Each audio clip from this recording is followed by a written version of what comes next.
Turkey's President Recep Tayyip Erdoğan is also among the participants captured in Madrid just weeks earlier during talks with Spain's Prime Minister Pedro Sanchez.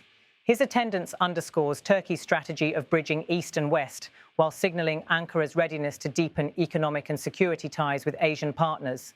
Other leaders, including Kazakhstan's Kassym-Jomart Tokayev, South Africa's Cyril Ramaphosa, and Egypt's Abdel Fattah al-Sisi, represent the expanding outreach of the SCO beyond its original Eurasian core.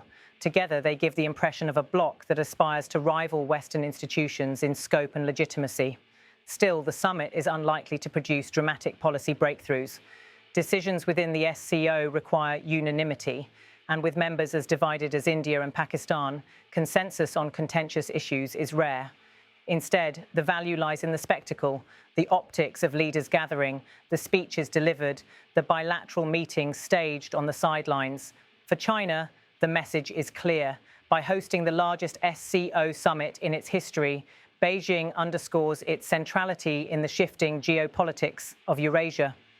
For countries like Russia, North Korea, and Iran, participation offers a chance to challenge the narrative of isolation and align themselves with China's vision of a multipolar world.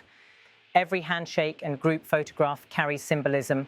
In Astana, Xi Jinping and Tokayev posed for cameras, signaling China's growing investment in Kazakhstan.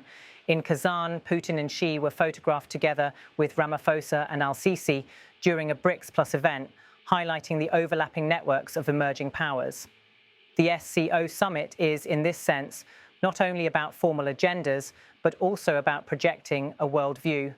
It is about presenting an alternative to Western-led institutions like NATO or the G7 and offering countries outside the Western sphere a platform where their voices appear amplified. As the summit unfolds in Tianjin, what matters is less the joint communiques and more the visuals, the narratives, and the alignment of messages. Xi Jinping stands at the center, offering himself as the host who can welcome adversaries and allies alike. Vladimir Putin uses the stage to rebut Western portrayals of isolation. Jong Un appears before the cameras as a global actor rather than a hermit king. Narendra Modi reminds audiences of India's aspirations and independence. Recep Tayyip Erdoğan extends his balancing act. This is not a summit of results, but of resonance, a moment for its participants to claim relevance, recognition, and legitimacy. And above it all, Beijing seeks to showcase that the future of global order need not be written in Washington, Brussels, or London, but here in Tianjin, under the watchful gaze of China's leadership.